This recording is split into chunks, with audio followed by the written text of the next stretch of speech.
بسم اللہ الرحمن الرحیم نحمدہ ونصلی علی رسولہ الکریم۔ دین میں ترجیحات، ہم اس کتاب کا مسلسل مطالعہ کر رہے ہیں۔ اس کتاب کو علامہ یوسف قرضاوی صاحب نے مرتب کیا ہے۔ باب نمبر 3 جس کا عنوان ہے مقدار پر معیار کی ترجیح، اس کا مختلف عنوانات کے تحت مطالعہ جاری ہے۔ بک کا نظر نہیں آ رہا۔ سب سے پہلے جی اس موضوع پر مطالعہ کریں گے یا غور کریں گے، اس کا عنوان ہے اخلاص کی اہمیت۔ اللہ کے ہاں جو اعمال شرف قبولیت حاصل کرتے ہیں ان کی شکل و صورت اور ان کی تعداد نہیں دیکھی جاتی، بلکہ ان کی اصل حقیقت اور ان کی کیفیت دیکھی جاتی ہے۔ کئی بار ایسا ہوتا ہے کہ ایک عمل ظاہری شکل کے لحاظ سے بالکل درست ہوتا ہے، مگر اس میں وہ روح نہیں پائی جاتی جو اسے زندگی دیتی ہے۔ اس بنا پر نہ اس کا کوئی بدلہ اور ثواب ہوتا ہے اور نہ میزان قبولیت میں اسے رکھا جاتا ہے۔ اللہ تعالیٰ سورہ ماعون میں ارشاد فرماتے ہیں فَوَيْلٌ لِّلْمُصَلِّينَ الَّذِينَ هُمْ عَن صَلَاتِهِمْ سَاهُونَ الَّذِينَ هُمْ يُرَاءُونَ وَيَمْنَعُونَ الْمَاعُونَ۔ ہلاکت ہے ان نمازیوں کے لیے جو اپنی نمازوں سے غافل رہتے ہیں اور جو ریاکاری کرتے ہیں۔ رسول اللہ صلی اللہ علیہ وسلم روزے کے بارے میں فرماتے ہیں جس نے جھوٹ بولنا اور اس پر عمل کرنا نہ چھوڑا تو اللہ کو اس کی کوئی ضرورت نہیں کہ وہ اس کا کھانا پینا چھوڑ دے۔ من لم يدع قول الزور والعمل به فليس لله حاجة في ان يدع طعامه وشرابه۔ جس نے جھوٹ بولنا اور اس پر عمل کرنا نہ چھوڑا تو اللہ کو اس کی کوئی ضرورت نہیں کہ اس کا کھانا پینا چھوڑ دے۔ رواہ بخاری۔ اور فرمایا کئی بار ایک روزے دار کو اپنے روزوں کی وجہ سے اس کے سوا کچھ نہیں ملتا کہ وہ بھوکا رہے، اور کئی بار ایک قیام کرنے والے کو اپنے قیام کے بدلے میں اس کے سوا کچھ نہیں ملتا کہ وہ رات جگا کرے۔ اللہ تعالیٰ فرماتا ہے سورہ بینہ کی آیت نمبر 5 میں وما امروا الا ليعبدوا الله مخلصین له الدین حنفاء۔ ان کو اسی بات کا حکم دیا گیا تھا کہ وہ اللہ کی عبادت کرتے رہیں، اللہ کے لیے دین کو خالص کر کے اور حنیف بن کر۔ رسول اللہ صلی اللہ علیہ وسلم فرماتے ہیں اعمال کا دار و مدار نیتوں پر ہے، بے شک ہر شخص کے لیے وہی ہے جس کی اس نے نیت کی ہے، بس جس کی ہجرت اللہ کی خاطر ہو اس کی ہجرت اللہ کی طرف شمار ہوگی، اور جس کی ہجرت حصول دنیا کے لیے یا کسی عورت سے شادی کرنے کی خاطر ہو تو اس کی ہجرت اسی چیز کی طرف شمار ہوگی جس کی خاطر اس نے ہجرت کی ہے۔ یہی وجہ ہے کہ دین اسلام کے ماہرین نے اس حدیث کو بڑی اہمیت دی ہے۔ امام بخاری نے اپنی صحیح کا آغاز اسی حدیث سے کیا ہے۔ بعض علماء نے اسے چوتھائی اور بعض نے ایک تہائی اسلام قرار دیا ہے، کیونکہ نیت کا اعمال کی قبولیت میں بڑا عمل دخل ہوتا ہے۔ اس حدیث کو علماء نے اعمال کے باطنی پہلو کے لیے ایک معیار قرار دیا ہے، جیسا کہ حدیث میں من عمل عملا لیس له علیہ امرنا فهو رد۔ جس نے ایسا عمل کیا جس پر ہمارا حکم نہ ہو تو وہ رد ہے، یعنی اسے اس کے عامل پر لوٹایا جائے گا۔ یہ حدیث اعمال کے ظاہری پہلو کے لیے کسوٹی ہے۔ من عمل عملا لیس علیہ امرنا فهو رد، جس نے ایسا عمل کیا جس پر ہمارا حکم نہ ہو تو وہ رد ہے، یعنی اس کے عامل اسے اس کے عامل پر لوٹایا جائے گا۔ یہ حدیث اعمال کے ظاہری پہلو کے لیے کسوٹی ہے۔ فضیل بن عیاض رضی اللہ عنہ سے پوچھا گیا کہ اللہ تعالیٰ کے ارشاد ایکم احسن عملا، سورہ ہود کی آیت نمبر 7، تم میں سے کون ہے جو سب سے زیادہ حسن عمل والا ہو؟ میں احسن العمل کیا ہے؟ انہوں نے جواب دیا احسن العمل وہ ہوتا ہے جو سب سے زیادہ درست اور انتہائی درجے کا اخلاص والا ہو۔ پوچھا گیا کہ سب سے زیادہ درست اور انتہائی درجے کا اخلاص والا ہونے سے کیا مراد ہے؟ انہوں نے کہا اللہ تعالیٰ کسی عمل کو اس وقت تک قبول نہیں کرتا جب تک کہ وہ بوائک وقت درست اور خالص نہ ہو۔ اگر وہ درست ہو مگر اخلاص کے ساتھ نہ ہو تو قبول نہیں ہوتا، اور اگر خالص ہو مگر درست نہ ہو پھر بھی قبول نہیں ہوتا۔ عمل کا خلوص یہ ہے کہ وہ اللہ ہی کی خاطر ہو، اور اس کا درست ہونا یہ ہے کہ وہ سنت کے مطابق۔ دینی معاملات اور عبادت کے معاملے میں احسن العمل کا یہ مطلب ہے۔ اب رہا دنیاوی امور میں احسان کا معاملہ، تو وہ یہ ہے کہ اسے پختگی کے اس مقام تک پہنچا دیا جائے جس میں دوسرے لوگوں کے برابر ہو جائے، بلکہ ان سے فوقیت حاصل کرے۔ چنانچہ دنیا میں ان لوگوں کے سوا کسی کے لیے کوئی جگہ نہیں ہے جو پختگی سے کام کرنے والے ہیں۔ بعض احادیث جو اس مسئلے میں ہماری رہنمائی کرتی ہیں ان میں سے ایک وہ ہے جو مسلم وغیرہ نے حضرت ابو ہریرہ رضی اللہ عنہ سے مرفوعاً روایت کی ہے۔ فرمایا جس نے چھپکلی کو پہلے ہی بار میں مار ڈالا اس کے لیے 100 نے کیا ہے، اور جس نے دوسرے بار میں مارا اس کے لیے اس سے کم، اور جس نے تیسرے بار میں اس کے لیے اس سے بھی کم۔ یہ حدیث بھی اس بات کی طرف رہنمائی کر رہی ہے کہ ہر کام میں مہارت اور پختگی کے ساتھ ساتھ حسن ادا کا خیال رکھنا چاہیے، اور چھپکلی کو مارنے جیسا ایک چھوٹا سا معاملہ ہی کیوں نہ ہو، یہ ہے قتل میں احسان کا مطلب، جس کی طرف حدیث میں اشارہ کیا گیا ہے فَإِذَا قَتَلْتُمْ فَأَحْسِنُوا الْقِتْلَةَ۔ جب کسی جانور کو قتل کرنا ہو تو اچھے طریقے سے قتل کرو۔ کسی چیز کو سرعت کے ساتھ قتل کرتے ہیں تو اس کو اذیت نہیں ہوتی، خواہ وہ کوئی بھی جانور ہو۔ اگلا موضوع ہے اس ضمن میں زندگی کا معیار۔ پھر جس طرح کے اعمال کمیت اور حجم سے نہیں ناپے جا سکتے، جس طرح کے اعمال کمیت اور حجم سے نہیں ناپے جا سکتے، اسی طرح لوگوں کی عمریں بھی لمبائی سے نہیں ناپی جا سکتی۔ بعض اوقات ایک انسان کو لمبی عمر دی جاتی ہے لیکن اس میں کوئی برکت نہیں ہوتی، اور کبھی ایسا ہوتا ہے کہ عمر زیادہ لمبی نہیں ہوتی مگر وہ اعمال الخیر اور خیر الاعمال سے بھری ہوئی ہوتی ہے۔ اسی حوالے سے ابن عطا اللہ اپنی پر حکمت باتوں میں کہتے ہیں، بعض عمریں لمبی ہوتی ہیں مگر ان کے فوائد کم ہوتے ہیں، اور بعض عمریں مختصر ہوتی ہیں اور ان کے فوائد زیادہ ہوتے ہیں۔ جس کی عمر میں برکت ڈالی جاتی ہے وہ تھوڑے عرصے میں اللہ کی بہت سی نعمتیں حاصل کرتا ہے، اتنی زیادہ کہ جسے الفاظ میں بیان نہیں کیا جا سکتا، اور اشارات تو اس کی گرد پا تک بھی نہیں پہنچ سکتے۔ اس سلسلے میں ہمارے لیے اتنی ہی مثال کافی ہے کہ نبی صلی اللہ علیہ وسلم کی زندگی میں اللہ نے برکت ڈالی تو آپ صلی اللہ علیہ وسلم 23 سال کے عرصے میں جو رسالت کی زندگی ہے ایک عظیم ترین دین کی بنیاد ڈال دی اور ایک بہترین نسل تیار کی۔ آپ صلی اللہ علیہ وسلم نے خیر امت کی تخلیق کی اور ایک عادلانہ نظام حکومت کی بنیاد رکھی۔ آپ صلی اللہ علیہ وسلم نے کافرانہ نظام بت پرستی اور حد سے بڑھتی ہوئی یہودیت پر غلبہ حاصل کیا اور اپنی امت کے لیے کتاب اللہ کے بعد ایک سنت ہادیہ اور سیرت جامعہ بھی میراث میں چھوڑی۔ حضرت ابو بکر صدیق رضی اللہ عنہ نے 2.5 سال میں جھوٹے مدعیان نبوت کا قلعہ کما کیا، فتنہ ارتداد کا شکار ہونے والوں کو دوبارہ اسلام کے دائرے میں داخل کیا، جنہوں نے بعد میں فارس اور روم کی فتح میں بڑے بڑے کارنامے انجام دیے۔ انہوں نے مانعین زکوٰۃ کو سبق سکھایا اور فقراء کے ان حقوق کی حفاظت کی جو اللہ تعالیٰ نے ان کے لیے مالداروں کے مال میں مقرر کیے ہیں۔ اس طرح انہوں نے تاریخ میں یہ بات رقم کی کہ اسلامی حکومت وہ پہلی حکومت ہے جس نے غریبوں کے حقوق کی جنگ لڑی۔ حضرت عمر بن الخطاب رضی اللہ عنہ نے 10 سال کی عمر میں بیرونی فتوحات بھی حاصل کی اور اندرونی طور پر عدل و انصاف اور شورا کی بنیادیں بھی مستحکم کی۔ آپ نے اپنے بعد والوں کے لیے بہت ہی شاندار طریقے وضع کیے جنہیں اولیات عمر کہا جاتا ہے۔ انہوں نے اجتماعی فقہ و اتحاد کی بنیاد رکھی، خصوصاً اس فقہ کی جس کا تعلق ریاست اور حکومت کے ساتھ ہے اور جس کا قیام مقاصد شرع اور مصالح کے مابین موازنہ اور باہمی تکافل پر ہے۔ آپ رضی اللہ عنہ نے لوگوں کو یہ جرأت بخشی کہ وہ حکمران کو نصیحت اور اس پر تنقید کریں۔ فرمایا، اگر تم بات نہ کہو تو تم کسی کام کے نہیں ہو، اور اگر ہم نہ سنیں تو ہم کسی کام کے نہیں ہیں۔ لا خیر فیکم اذا لم تقولوها ولا خیر فینا اذا لم نسمعها۔ اگر تم بات نہ کہو تو تم کسی کام کے نہیں ہو، اور اگر ہم نہ سنیں تو ہم کسی کام کے نہیں ہیں۔ اس کے علاوہ انہیں دنیا سے کوئی دلچسپی نہیں تھی، ان میں حق کی قوت موجود تھی اور وہ سارے لوگوں کے درمیان عدل اور مساوات قائم کرتے تھے، یہاں تک کہ انہوں نے مختلف صوبوں کے گورنروں اور اپنے بیٹوں تک کو عدالت کے کٹہرے میں کھڑا کیا اور مظلوم کو انصاف دلایا۔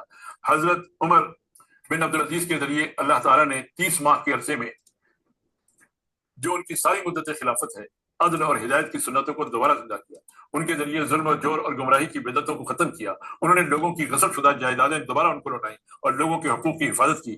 یہ وہ اقدامات تھے جس کی وجہ سے لوگوں کے دلوں میں اسلام کا اعتماد بحال ہوا، لوگوں کی جانیں محفوظ ہو گئی، بھوکوں کو پیٹ بھر کر کھانا نصیب ہوا، مسلمان شہروں میں خوشحالی آئی، اور بات یہاں تک پہنچ گئی کہ صاحب مال اس لیے پریشان ہوتا تھا کہ اپنی زکوٰۃ کس کو دے، کیونکہ لوگ سارے مالدار تھے اور زکوٰۃ کا مستحق فقیر نہیں ملتا تھا۔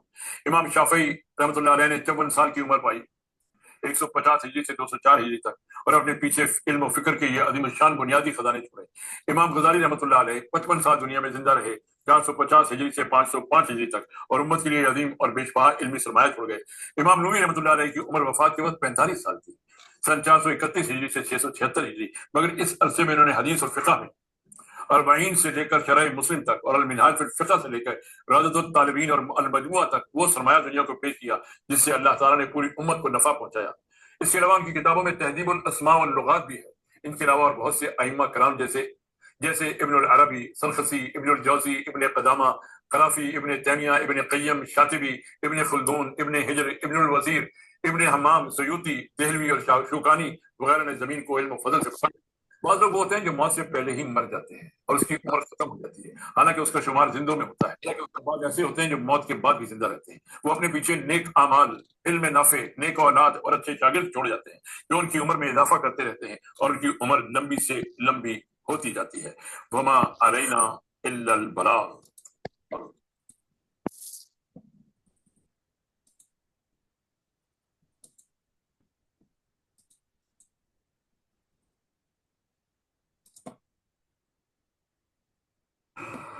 نحمده ونصلي على رسوله الكريم فأعوذ بالله من الشیطان الرجیم بسم اللہ الرحمن الرحیم۔ دین میں ترجیحات، ہم اس کتاب کا مسلسل مطالعہ کر رہے ہیں۔ اس کتاب کے مصنف ہیں علامہ یوسف قرضاوی صاحب۔ آج سے ہم اس کے چوتھے باب کا مطالعہ شروع کر رہے ہیں، جس کا عنوان ہے علم و فکر میں ترجیحات۔ علم و فکر میں ترجیحات، اس کا لطیف پہلا بھائی، اس موضوع کو ہے اسکرین پر دکھا دیں۔ عمل پر علم کی ترجیح۔ عمل پر علم کی ترجیح شرعی طور پر اہم ترین ترجیحات میں سے ایک یہ ہے کہ علم عمل پر مقدم ہے، کیونکہ علم پہلے ہوتا ہے اور عمل بعد میں۔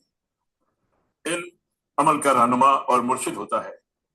حضرت معاذ رضی اللہ عنہ کی حدیث میں ہے کہ العلم امام والعمل تابع، العلم امام والعمل تابع، علم امام ہے اور عمل اس کا مقتدی۔ یہی وجہ ہے کہ امام بخاری نے اپنے صحیح کی کتاب العلم میں ایک باب کا عنوان رکھا ہے، باب العلم قبل القول والعمل، علم قول اور عمل پر مقدم ہے۔ علم قول اور عمل پر مقدم ہے۔ بخاری کے شارحین کہتے ہیں کہ اس سے امام بخاری کا مطلب یہ ہے کہ قول اور عمل کی صحت کے لیے علم شرط ہے، یہ دونوں اس کے بغیر معتبر نہیں ہیں، اس لیے یہ ان پر مقدم ہے، یہاں تک کہ یہ اس نیت کی بھی تصحیح کرتا ہے جو عمل کی صحت کے لیے ضروری ہے۔ شرح بخاری کہتے ہیں کہ امام بخاری نے اسی کی طرف لوگوں کو متوجہ کیا ہے، تاکہ جب یہ کہا جاتا ہے کہ عمل کے بغیر علم کا کوئی فائدہ نہیں ہے، تو اس سے کسی کے ذہن میں یہ شبہ پیدا نہ ہو کہ علم کی کوئی اہمیت ہی نہیں ہے اور اس کی طلب کی کوئی ضرورت نہیں۔ امام بخاری نے اپنی بات کی دلیل کے طور پر وہ احادیث اور آیات ذکر کی ہیں جو ان کے مدعا پر دلالت کرتی ہیں۔ آیات میں سے ایک یہ ہے سورہ محمد کی آیت نمبر 19، فَاعْلَمْ أَنَّهُ لَا إِلَٰهَ إِلَّا اللَّهُ وَاسْتَغْفِرْ لِذَنبِكَ وَلِلْمُؤْمِنِينَ وَالْمُؤْمِنَاتِ۔ جان لو کہ اللہ کے سوا کوئی معبود نہیں، اپنے گناہوں کی بخشش مانگو اور مومنین اور مومنات کے گناہوں کی بھی۔ یہاں اللہ تعالیٰ نے اپنے رسول صلی اللہ علیہ وسلم کو سب سے پہلے علم توحید کا حکم دیا اور اس کے بعد استغفار کی تاکید کی ہے، جو کہ ایک عمل ہے، اور یہاں خطاب اگرچہ نبی صلی اللہ علیہ وسلم سے ہے مگر ساری امت اس خطاب میں شامل ہے۔ دوسری دلیل اللہ تعالیٰ کا یہ ارشاد ہے سورہ فاطر کی آیت نمبر 28 میں، انما یخشی اللہ من عبادہ العلماء، یقیناً اللہ کے بندوں میں اس سے ڈرنے والے ہی وہی ہیں جو علم رکھتے ہیں۔ یقیناً اللہ کے بندوں میں اس سے ڈرنے والے وہی ہیں جو علم رکھتے ہیں۔ انما یخشی اللہ من عبادہ العلماء، وہ علم ہے جو ایک انسان میں خشیت کی صفت کو پروان چڑھاتا ہے اور اس کی وجہ سے آدمی عمل پر آمادہ ہو جاتا ہے۔ احادیث میں ایک یہ ہے کہ من یرد اللہ بہ خیرا یفقہہ فی الدین، اللہ تعالیٰ جسے چاہتا ہے دین کی سمجھ عطا فرماتا ہے۔ اس کی وجہ یہ ہے کہ جب وہ سمجھے گا تو عمل کرے گا اور صحیح عمل کرے گا۔ علم کی عمل پر ترجیح کی ایک دلیل یہ بھی ہے کہ قرآن کی سب سے پہلی وحی جو نازل ہوئی وہ اقرأ تھی، یعنی پڑھ، اور قرأت علم کی کنجی ہے۔ عمل کے احکام اس کے بعد نازل ہوئے، جیسے سورہ مدثر کے میں پہلی 4 آیات میں احکامات دیے گئے، یا ایھا المدثر قم فانذر وربک فکبر وثیابک فطہر، اے اوڑھ لپیٹ کر سونے والے، اٹھو اور خبردار کرو اور اپنے رب کی بڑائی کا اعلان کرو اور اپنا دامن صاف رکھو۔ علم ایک ترازو ہے۔ پھر علم اس وجہ سے بھی عمل پر مقدم ہے کہ یہ اعتقادات میں حق اور باطل کے درمیان، اقوال میں صحیح اور غلط کے درمیان، عبادات میں سنت اور بدعت کے درمیان، معاملات میں صحیح اور فاسد کے درمیان، افعال میں حلال و حرام کے درمیان، اخلاق میں اچھے اور برے کے درمیان، معیارات میں مقبول اور مردود کے درمیان، اور اقوال و اعمال میں راجح اور مرجوح کے درمیان تمیز کرتا ہے۔ اسی وجہ سے ہم دیکھتے ہیں کہ ہمارے علماء سابقین میں اکثر مصنفین اپنی کتابوں کا آغاز کتاب العلم سے کرتے ہیں، جیسا کہ امام غزالی رحم اللہ نے اپنی دونوں کتابوں احیاء علوم الدین اور منہاج العابدین میں کیا ہے۔ یہی طریقہ حافظ منذری رحمہ اللہ نے اپنی کتاب الترغیب والترہیب میں اپنایا ہے۔ انہوں نے نیت، اخلاص اور اتباع کتاب السنت کی احادیث ذکر کرنے کا آغاز کتاب العلم سے کیا ہے۔ علم کے بغیر عمل کے نقصانات۔ ترجیحات کا مسئلہ جس کے بارے میں ہم گفتگو کر رہے ہیں، اس کی اصل بنیاد بھی علم ہی پر ہے۔ اسی کے ذریعے ہمیں معلوم ہوتا ہے کہ کس کا حق مقدم ہے اور کس کو مؤخر کیا جا سکتا ہے۔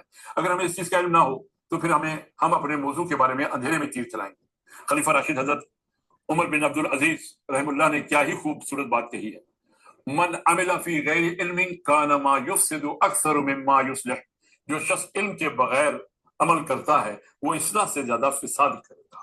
من عمل فی غیر علم کان ما یفسد اکثر مما یصلح، جو شخص علم کے بغیر عمل کرتا ہے وہ اصلاح سے زیادہ فساد کرے گا۔ یہ بات ان بعض مسلمانوں کے طرز عمل سے واضح ہے جن میں تقوی، اخلاص اور شجاعت کی کمی نہیں تھی، مگر ان میں شریعت کے مقاصد اور دین کے حقائق کے بارے میں علم و فہم کی کمی تھی۔ یہی صفات خوارج کے اندر پائی جاتی تھی، جنہوں نے حضرت علی بن ابی طالب رضی اللہ عنہ کے خلاف جنگ کی۔ حضرت علی رضی اللہ عنہ کی فضیلت غلبہ دین میں ان کی خدمات اور رسول اللہ صلی اللہ علیہ وسلم سے نسب، رشتہ داری اور محبت میں ان کے قرب کے باوجود انہوں نے حضرت علی رضی اللہ عنہ کا خون بہانا بھی جائز سمجھا، اور ان کے علاوہ دوسرے بہت سے مسلمانوں کا بھی، اور وہ اس کے ذریعے اللہ کے قریب ہونا چاہتے تھے۔ وہ ایسے ہی لوگوں کا تسلسل تھا جن میں سے ایک نے کسی موقع پر نبی صلی اللہ علیہ وسلم کی مال غنیمت کی تقسیم پر اعتراض کیا تھا۔ اس نے جہالت اور بے وقوفی کے ساتھ نبی صلی اللہ علیہ وسلم سے کہا تھا، اے دل، عدل سے کام لو۔ آپ نے فرمایا، ارے کم وقت، اگر میں عدل نہ کروں تو اور کون کرے گا؟ وہی لکا ومن یعدل اذا لم اعدل، اگر میں نے عدل نہ کیا تو یقیناً خائب و خاسر ہو جائے گا، تو یقیناً خائب و خاسر ہو جائے گا۔ قد خبت اذا وخسرت ان لم اکن اعدل، ارے کم وقت، اگر میں عدل نہ کروں تو اور کون کرے گا؟ اگر میں نے عدل نہ کیا تو تو یقیناً خائب و خاسر ہو جائے گا۔ اور ایک روایت میں ہے کہ اس تندخو اور اجڑ آدمی نے آپ صلی اللہ علیہ وسلم سے کہا تھا، یا رسول اللہ اتق اللہ، اے اللہ کے رسول، اللہ سے ڈرو۔ آپ صلی اللہ علیہ وسلم فرمایا، اولست احق اہل الارض ان یتقی اللہ، کیا اہل زمین میں کوئی ایسا بھی ہے جو مجھ سے زیادہ اللہ کا تقوی رکھتا ہو؟ اس نے اور اس طرح کے لوگوں کو تالیف قلوب کی پالیسی سمجھ میں نہیں آئی تھی، جو امت کے لیے بہت بڑے مسائل لانے والی تھی۔ حالانکہ اللہ تعالیٰ نے اس کی اجازت اپنی کتاب میں دی ہے، اور اس مد میں زکوٰۃ و صدقات خرچ کرنا بھی جائز ٹھہرایا ہے، تو غنیمت اور فے میں اس پر اعزاز کا کسی کو کیا حق بنتا ہے؟ پھر جب بعض صحابہ کرام نے اس منہ زور آدمی کو قتل کرنے کی اجازت مانگی تو رسول اللہ صلی اللہ علیہ وسلم نے انہیں روکا اور یہ پیشین گوئی فرمائی کہ اسی طرح کا ایک گروہ ظہور پذیر ہوگا جن کی صفات یہ ہوں گی، تم ان کی نمازوں کے مقابلے میں اپنی نمازیں، ان کے روزوں کے مقابلے میں اپنے روزے، اور ان کے عمل کے مقابلے میں اپنے عمل کو حقیر جانو۔ وہ قرآن کو پڑھتے ہوں گے مگر قرآن ان کے گلے سے نیچے نہیں اترے گا۔ وہ دین سے ایسے نکلیں گے جیسے کہ تیر کمان سے نکلتا ہے، قرآن ان کے گلے سے نیچے نہیں اترے گا۔ اس کا مطلب یہ ہے کہ وہ ان کے دلوں میں جگہ نہیں بنائے گا، نہ ان کی عقل اس کے نور سے منور ہوگی، وہ اس کی تلاوت سے کوئی فائدہ حاصل نہیں کریں گے اگرچہ یہ بہت نماز روزے ادا کرتے ہوں گے۔ ان کی صفات میں ایک یہ بھی بیان کی گئی ہے کہ وہ اہل اسلام کے خلاف جنگ کریں اور ان کو مشرک کہیں گے۔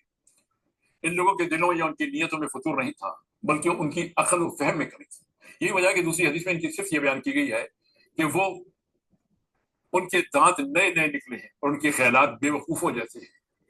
حدثاء الاسنان سفہاء الاحلام، ان کے دانت نئے نئے نکلے ہیں اور ان کے خیالات بے وقوفوں جیسے ہیں۔ ان کا علم تھوڑا، ان کی سمجھ کم تھی، اس وجہ سے انہوں نے کتاب اللہ سے کوئی فائدہ حاصل نہیں کیا، باوجود اس کے کہ وہ اسے روانی سے پڑھتے تھے، مگر یہ سمجھ کے بغیر تلاوت تھی، یا پھر انہوں نے اسے غلط انداز میں سمجھا تھا۔ ان کی سمجھ اس مفہوم کے خلاف تھی جو اس کے نازل کرنے والے کے ہاں تھا۔ اسی وجہ سے امام جلیل حضرت حسن بصری رحم اللہ نے اس وقت تک عبادت اور عمل میں غرور سے بچنے کی تاکید کی ہے جب تک آدمی علم و فقہ کے قلعے میں بند نہ ہو۔ اس کے بارے میں انہوں نے اپنے انتہائی بلیغ کلام ان الفاظ میں پیش کیا ہے، علم کے بغیر عمل کرنے والا ایسا ہے جیسے غلط راستے پر چلنے والا۔ جو شخص علم کے بغیر عمل کرتا ہے وہ اصلاح سے زیادہ فساد کرتا ہے۔ علم کی طلب اتنی ہو جو عبادت کے لیے نقصان دہ نہ ہو، اور عبادت ایسی ہو جو علم کے لیے مضر نہ ہو۔ ایک قوم نے عبادت کو اپنایا اور علم کو ترک کیا تو وہ تلوار لے کر امت محمد صلی اللہ علیہ وسلم کے خلاف بغاوت کر گئی۔ اگر انہوں نے علم حاصل کیا ہوتا تو وہ انہیں اس کام کا حکم نہ دیتا جو انہوں نے کیا۔ اگلا عنوان ہے قیادت اور علم۔ یہیں سے یہ بات معلوم ہوئی کہ ہر قسم کی قیادت کے لیے علم شرط ہے، تو وہ سیاسی اور انتظامی قیادت ہو، جیسے حضرت یوسف علیہ السلام کی قیادت کہ جب ان سے شاہ مصر نے کہا، سورہ یوسف میں ارشاد ہے آیت نمبر 54 میں، انک اليوم لدینا مکین امین، اب آپ ہمارے یہاں قدر و منزلت رکھتے ہیں اور ہمیں آپ کی امانت پر پورا بھروسہ ہے۔ تو انہوں نے کہا، سورہ یوسف کی آیت نمبر 55 میں ارشاد ہے، اجعلنی علی خزائن الارض انی حفیظ علیم، ملک کے خزانے میرے سپرد کیجیے، میں حفاظت کرنے والا بھی ہوں اور علم بھی رکھتا ہوں۔ اس میں آپ علیہ السلام نے اپنی خاص اہلیتوں کے بارے میں بتایا جو آپ علیہ السلام کو اس عظیم کام کا اہل ثابت کر رہی تھی، جس میں اس دور کے مطابق مالی اور اقتصادی امور، زراعت، منصوبہ بندی اور رسد کے انتظامات شامل تھے۔ ان اہلیتوں میں بنیادی حیثیت دو امور کی تھی، ایک حفاظت یعنی امانت، اور دوسرا علم۔ یہاں علم سے مراد تجربہ اور کافی معلومات ہیں۔ یہ دونوں صفات سورہ قصص میں شیخ کبیر کی بیٹی کی زبان سے نکلی ہوئی صفات کے موافق ہیں جو اس نے حضرت موسیٰ علیہ السلام کو ملازم کے طور پر رکھنے کے لیے اپنے باپ کو بتائی تھی۔ اس نے کہا تھا، سورہ قصص کی آیت نمبر 26 میں ارشاد ہے، ان خیر من استاجرت القوی الامین، بہترین آدمی جسے آپ ملازم رکھ لیں وہی ہو سکتا ہے جو مضبوط اور امانت دار ہو۔ پھر یہی معاملہ فوجی قیادت کے بارے میں بھی ہے۔ جس جیسے اللہ تعالیٰ نے طالوت کو بنی اسرائیل کے ایک گروہ پر بادشاہ مقرر کیا تو اس کی وجہ یہ بتائی۔ سورہ بقرہ کی آیت نمبر 247 میں ارشاد ہے ان اللہ اصطفاہ علیکم وزادہ بسطۃ فی العلم والجسم، اللہ نے تمہارے مقابلے میں اسی کو منتخب کیا ہے اور اس کو دماغی اور جسمانی دونوں قسم کی اہلیتیں فراوانی کے ساتھ عطا فرمائی۔ کار قضاء اور علم، یہی معاملہ عدالتی امور کا بھی ہے، حتیٰ کہ قاضی کے لیے بھی وہی شرط لگائی ہے جو خلیفہ کے لیے مقرر ہے، اور وہ یہ کہ وہ مجتہد ہو۔ یہاں اس بات پر اکتفا نہیں کیا گیا کہ وہ محض دوسروں کا مقلد ایک عالم ہو۔ علم کی اصل حقیقت یہ ہے کہ آدمی حق کو دلیل کے ساتھ پہچانے، نہ کہ انسانوں میں سے کسی زید یا عمر کے ساتھ موافقت کو اپنے اوپر لازم سمجھ کرے۔ جس نے کسی دلیل کے بغیر یا کسی بھونڈی دلیل کے ساتھ اپنے جیسے ایک انسان کی پیروی کی تو یہ علم نہیں بلکہ جہالت ہے۔ مقرر کی قضا کو ضرورتاً قبول کیا گیا ہے، جیسا کہ اس شخص کی ولایت کو ضرورتاً قبول کیا گیا ہے جو فقاہت نہ رکھتا ہو۔ اس کے باوجود علم کی ایک حد مقرر ہے کہ کم از کم اتنا علم اس میں ضرور ہونا چاہیے۔ اگر ایسا نہ کیا جائے تو وہ جہالت کے ساتھ فیصلے کرے گا اور آگ والوں میں سے بن جائے گا۔ حضرت بریدہ رضی اللہ عنہ سے روایت ہے کہ رسول اللہ صلی اللہ علیہ وسلم نے فرمایا قاضی 3 قسم کے ہیں، ان میں سے 2 آگ میں جائیں گے اور ایک جنت میں۔ ایک وہ شخص جس نے حق کو پہچانا اور اس کے مطابق فیصلہ کیا تو وہ جنت میں ہوگا، دوسرا وہ شخص جو جہالت کے ساتھ لوگوں کے فیصلے کرتا ہے یہ آگ میں ہوگا، اور تیسرا وہ ہے جو حق کو پہچانے لیکن ظلم کرتے ہوئے غلط فیصلہ کر دے تو یہ بھی آگ میں ہوگا۔ مفتی کے لیے علم کی ضرورت، قضا کی طرح فتویٰ کا معاملہ بھی ہے، چنانچہ جائز نہیں ہے کہ ایک ایسے عالم کے علاوہ کوئی شخص لوگوں کو فتویٰ دے جسے اپنے علم پر قدرت ہو اور اسے دین کی سمجھ حاصل ہو، ورنہ وہ حلال کو حرام اور حرام کو حلال کرے گا، واجبات کو ساقط کرے گا یا لوگوں پر ایسی باتیں لازم کرے گا جو اللہ تعالیٰ نے ان پر لازم نہیں کی ہے، وہ بدعات کو درست قرار دے گا اور جائز امور کو بدعت گردانے گا، وہ اہل ایمان کی تکفیر کرے گا اور کافروں کے کفر کو وجہ جواز فراہم کرے گا۔ یہ ساری چیزیں یا ان میں سے اکثر کی وجہ یہی ہوتی ہے کہ آدمی میں علم و فقہ کی کمی ہو، خاص طور پر یہ بات کہ آدمی فتویٰ دینے پر جرری ہوتا ہے یا اس کی حرمت کو پامال کرتا ہے یا ہر کس و ناقص کو اس کی اجازت دیتا ہے، تو اس کی وجہ علم ہی کی کمی ہوتی ہے، جیسا کہ ہم اپنے دور میں دیکھ رہے ہیں جس میں دین ایک باغیچہ اطفال بنا ہوا ہے کہ جو چاہے اس کے بارے میں رائے زنی کرے، جو کچھ نہ بول سکتا ہو یا کچھ لکھ سکتا ہو تو دین کے بارے میں کہنا اور لکھنا شروع ہو جاتا ہے، حالانکہ قرآن و سنت اور سلف صالحین نے اس کے بارے میں شدت کے ساتھ تاکید کی ہے کہ اس کی شروط اور اہلیتوں کے بغیر دین میں رائے زنی نہ کی جائے، اور وہ شروط بھی ایسی ہیں کہ انہیں اپنے اندر جمع کرنا اور ان کی پوری قدرت حاصل کرنا بہت مشکل ہوتا ہے۔ علم کے بغیر فتویٰ، رسول اللہ صلی اللہ علیہ وسلم نے اس شخص پر شدت کے ساتھ نکیر فرمائی ہے جس نے آپ صلی اللہ علیہ وسلم کے دور میں فتویٰ دینے میں جلد بازی سے کام لیا تھا۔ اس نے ایک شخص کو جو زخمی تھا اور اسے جنابت لاحق ہو گئی تھی فتویٰ دیا کہ اس پر غسل کرنا لازم ہے۔ اس نے اس بات کا کوئی خیال نہیں رکھا تھا کہ اس کو زخم ہے، اس سے وہ آدمی فوت ہو گیا۔ نبی صلی اللہ علیہ وسلم نے فرمایا اسے اپنے ساتھیوں نے ہلاک کیا ہے، اللہ انہیں ہلاک کرے۔ جب انہیں علم نہیں تھا تو کسی سے پوچھا کیوں ہے؟ مرض جہل کا علاج یہ ہے کہ پوچھا جائے، اس کے لیے تیمم ہی کافی تھا۔ دیکھیں کہ نبی صلی اللہ علیہ وسلم نے کس طرح ان کے فتوے کو اس شخص کے قتل کا مترادف ٹھہرایا اور انہیں ان الفاظ میں بددعا دی، قتلہم اللہ، اللہ انہیں ہلاک کرے۔ معلوم ہوا کہ جہالت کا فتویٰ کبھی ہلاک کرے گا اور کبھی تخریب کا ذریعہ بنے گا۔ یہی وجہ ہے کہ ابن قیم رحمۃ اللہ علیہ وغیرہ نے اس بات پر اجماع نقل کیا ہے کہ کوئی شخص علم کے بغیر دین میں فتویٰ دینے کا مجاز نہیں۔ اسے انہوں نے اللہ تعالیٰ کے اس ارشاد کے ضمن میں لیا ہے، سورہ اعراف کی آیت نمبر 33 میں ارشاد ہے وَأَن تَقُولُوا عَلَى اللَّهِ مَا لَا تَعْلَمُونَ، اور یہ کہ اللہ کے نام پر کوئی ایسی بات کہو جس کے متعلق تمہیں علم نہ ہو۔ انہوں نے اس کے بارے میں احادیث، آثار صحابہ اور سلف کے اقوال بھی ذکر کیا ہے جن سے نام نہاد مفتیوں، طفلان مکتب اور نیم ملاؤں کے لیے راستہ بند ہو گیا ہے۔ علامہ ابن سیرین رحمۃ اللہ علیہ فرماتے ہیں کہ ایک آدمی جاہل مرے وہ اس سے بہتر ہے کہ وہ بے علمی کی حالت میں کوئی فتویٰ دے۔ ابو حسین اشعری رحمۃ اللہ علیہ فرماتے ہیں کہ تم میں سے ایک شخص کسی مسئلے میں بے دھڑک فتویٰ دیتا ہے، لیکن میرا خیال ہے کہ اگر یہ مسئلہ حضرت عمر رضی اللہ تعالیٰ عنہ کو پیش آتا تو اس کے لیے بدری صحابی کو جمع کرتے۔ اگر اشعری بیچارے ہمارے دور کو دیکھتے تو پتہ نہیں ان کے دل پر کیا گزرتی۔ فتویٰ کے بارے میں صحابہ کرام رضی اللہ تعالیٰ عنہ کا رویہ، حضرت ابن مسعود رضی اللہ عنہ اور حضرت ابن عباس رضی اللہ عنہ فرماتے ہیں جس نے ہر اس مسئلے میں فتویٰ دیا جو لوگوں نے اس سے پوچھا تو وہ دیوانہ ہے۔ حضرت ابوبکر صدیق رضی اللہ تعالیٰ عنہ فرماتے ہیں اگر میں وہ بات کہوں جو مجھے معلوم نہ ہو تو کون سا آسمان ہوگا جو مجھ پر سایہ کرے گا اور کون سی زمین ہوگی جو مجھے پناہ دے گی۔ اور حضرت علی رضی اللہ عنہ نے فرمایا تھا کہ اس بات سے میرا سینہ ٹھنڈا ہوتا ہے۔ یہ بات انہوں نے 3 بار دہرائی کہ آدمی سے ایک مسئلہ پوچھا جائے اور وہ اسے معلوم ہو مگر وہ کہے کہ اللہ عالم، اللہ بہتر جانتا ہے۔ سید التابعین حضرت سعید بن مسیب رحمۃ اللہ علیہ کا طریقہ یہ تھا کہ وہ جب کوئی فتویٰ دیتے تو یہ ضرور کہتے اللہم سلمنی وسلم منی، اے اللہ مجھے بھی محفوظ فرما اور مجھ سے بھی لوگوں کو محفوظ فرما۔ یہ سب اس بات کی دلیل ہے کہ فتویٰ دینا ایک حساس معاملہ ہے اور اس کا اہل بننے کے لیے ضروری ہے کہ آدمی علم راسخ کے اسلحے سے مسلح ہو، اس کا فکری افق وسیع ہو، اور اس کے ساتھ اس میں وہ پرہیزگاری بھی ہو جو اسے اپنے نفس یا دوسرے لوگوں کی خواہشات کی پیروی سے بچا سکے۔ بعض مغرور مفتی اس مقام پر آ کر آدمی کو علم شریعت کے طالب علم ایسے نوجوانوں پر جو اکثر اوقات اس میدان میں نوارد ہوتے ہیں بجا طور پر تعجب ہوتا ہے کہ وہ نازک سے نازک اور حساس سے حساس مسائل میں پوری تعلی کے ساتھ بے دھڑک فتویٰ صادر کرتے ہیں۔ وہ بڑے بڑے علماء پر بھی دستداری کرتے ہیں، بلکہ ائمہ اعظام اور صحابہ کرام پر بھی تنقید کرنے سے نہیں چکتے۔ وہ بڑے غرور کے ساتھ لبتے پھلا کر کہتے ہیں ہم رجال و نحن رجال، وہ بھی انسان تھے اور ہم بھی انسان ہیں۔ ایسے لوگوں کے لیے سب سے پہلے تو یہ ضروری ہے کہ وہ اپنی حیثیت پہچانیں، پھر مقاصد شریعت میں فقاہت کا مقام حاصل کریں اور زمینی حقائق کو سمجھیں، لیکن ان کا غرور ان کے راستے کی ایک بہت بڑی رکاوٹ ہے۔ ولا حول ولا قوت الا باللہ۔ داعی اور معلم کے لیے علم کی ضرورت، جب قضاء اور فتویٰ کے لیے ان کی ضرورت ہے تو دعوت و تربیت کے لیے اس کی ضرورت بھی مسلم ہے۔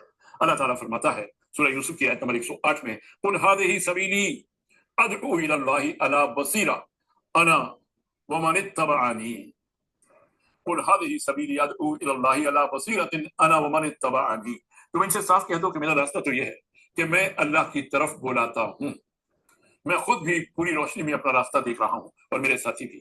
پس ہر داعی الی اللہ جو رسول اللہ صلی اللہ علیہ وسلم کا پیروکار ہو، اس کے لیے ضروری ہے کہ اس کی دعوت بصیرت کے ساتھ ہو۔ اس کے معنی یہ ہے کہ وہ اپنی دعوت سے پوری طرح آگاہ ہو، جس چیز کی طرف وہ دعوت دے رہا ہو اسے اس نے خوب سمجھا ہو، اسے معلوم ہے کہ وہ کس چیز کی طرف دعوت دے رہا ہے، کس کو دے رہا ہے اور کیوں دے رہا ہے اور کیسے دے رہا ہے۔ اسی بنا پر کہا جاتا ہے کہ ربانی اس کو کہتے ہیں جو خود جانتا ہو، اس پر عمل کرتا ہو اور دوسروں کو اس کی تعلیم دیتا ہو۔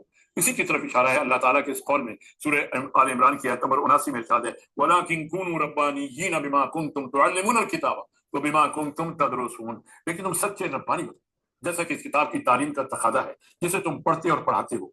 حضرت ابن عباس رضی اللہ عنہ نے ربانی کی تفسیر یہ بیان کی ہے کہ وہ علماء اور فقہاء، کہا جاتا ہے کہ ربانی وہ ہوتا ہے جو لوگوں کی تربیت کرتا ہے، بڑے علم سے پہلے چھوٹے علم کے ساتھ۔ چھوٹے علم سے مراد واضح مسائل ہے اور بڑے علم سے مراد دقیق مسائل ہے۔ کسی نے یہ کہا ہے کہ ربانی سے مراد ہے وہ شخص جو لوگوں کو کلیات سے پہلے جزیات یا اصولوں سے پہلے فروع یا نتائج سے پہلے ان کے اسباب سکھاتا ہے۔ اس سے مراد تعلیم میں تدریج، متعلمین کی حالت اور ان کی سطح استفادہ کا لحاظ اور ان کو ایک درجے سے دوسرے درجے کی طرف اٹھاتے چلے جانا ہے۔ دعوت و تعلیم کے میدان میں علم کے ذریعے جو چیزیں پیدا ہوتی ہیں ان میں سے ایک اہم بات یہ ہے کہ معلم لوگوں کے لیے آسانی پیدا کرے، انہیں مشکل میں نہ ڈالے، انہیں خوشخبری سنائے اور انہیں متنفر نہ کرے، جیسا کہ ایک متفق علیہ حدیث میں آیا ہے یسروا ولا تعسروا وبشروا ولا تنفروا، آسانی پیدا کرو، مشکل میں نہ ڈالو، خوشخبری سناؤ، متنفر نہ کرو۔ اس حدیث کی تشریح میں حافظ ابن حجر کہتے ہیں اس سے مراد نو مسلموں کی تالیف قلب اور ابتدا میں اس کے بارے میں عدم تشدد ہے۔ اسی طرح اس سے مراد گناہوں سے روکنا بھی ہے۔ ضرورت ہے کہ یہ کام تدریج کے ساتھ ہو، کیونکہ ایک کام جب ابتدا میں آسان ہو تو پہلے داخل ہونے والے کے لیے اس میں دلچسپی ہوتی ہے اور وہ اسے خوشی سے قبول کرتا چلا جاتا ہے۔ پھر اس کا نتیجہ اکثر اوقات یہ نکلتا ہے کہ اس کی دلچسپی مزید بڑھتی ہے، لیکن اگر اس کے برعکس معاملہ کیا جائے تو اس کا نتیجہ بھی برعکس نکلتا ہے۔ یہ تیسیر صرف نو مسلمانوں تک محدود نہیں ہونا چاہیے، یہ تاثیر صرف نو مسلمانوں تک محدود نہیں ہے جیسا کہ حافظ کی بات سے مفہوم ہوتا ہے، بلکہ یہ ایک عمومی اور دائمی امر ہے اور یہ ہر اس شخص کے لیے لازم ہے جو نو مسلم ہو، جس نے ابھی گناہوں سے توبہ کی ہو، یا وہ ہر وہ شخص جو تخفیف کا محتاج ہو جیسے مریض یا عمر رسیدہ ہو یا کسی اور حاجت میں مبتلا ہو۔ علم کے تقاضوں میں سے ایک یہ ہے کہ دائی دینی معلومات کو گھونٹ گھونٹ کر آدمی کے گلے میں اتارے، کہ دائی دینی معلومات کو گھونٹ گھونٹ کر آدمی کے گلے میں اتارے تاکہ اس کا عقلی معدہ اسے ہضم کرتا جائے اور انہیں وہ باتیں نہ کہی جائیں جسے ان کی عقل برداشت نہ کر سکے، ورنہ یہ بات ان کے لیے یا ان کی طرح کے دوسرے لوگوں کے لیے فتنہ بن جائے گی۔ اسی کے بارے میں حضرت علی رضی اللہ تعالیٰ عنہ فرماتے ہیں لوگوں سے ایسی باتیں کرو جو ان کے لیے مانوس ہوں، حدث الناس بما یعرفون، جو باتیں نامانوس انہیں چھوڑ دو، ودعوا ما ینکرون، کیا تم یہ چاہتے ہو کہ اللہ اس کے رسول کو جھٹلائے دے؟ اتریدون ان یکذب اللہ ورسولہ، حدث الناس بما یعرفون ودعوا ما ینکرون اتریدون ان یکذب اللہ ورسولہ، لوگوں سے ایسی باتیں کرو جو ان کے لیے مانوس ہوں، جو باتیں نامانوس ہوں انہیں چھوڑ دو، کیا تم یہ چاہتے ہو کہ اللہ اور اس کے رسول کو جھٹلائے دے؟ حضرت ابن مسعود رضی اللہ تعالیٰ عنہ فرماتے ہیں تم جب لوگوں سے کوئی ایسی بات کہتے ہو جس تک ان کا ذہن نہیں پہنچتا تو وہ ضرور ان میں سے بعض لوگوں کے لیے باعث فتنہ ہوں گے۔ ما انت بمحدث قوما حدیثا لا تبلغه عقولهم الا كان لبعضهم فتنہ، تم جب لوگوں سے کوئی ایسی بات کہتے ہو جس تک ان کا ذہن نہیں پہنچتا تو ضرور ان میں سے بعض لوگوں کے لیے باعث فتنہ ہوں گے. وما علینا الا البلاغ. اللہ تعالیٰ ہمیں ان حکمت بری باتوں کو سمجھنے کی توفیق عطا فرمائے. وآخر دعوانا الحمد للہ رب العالمین.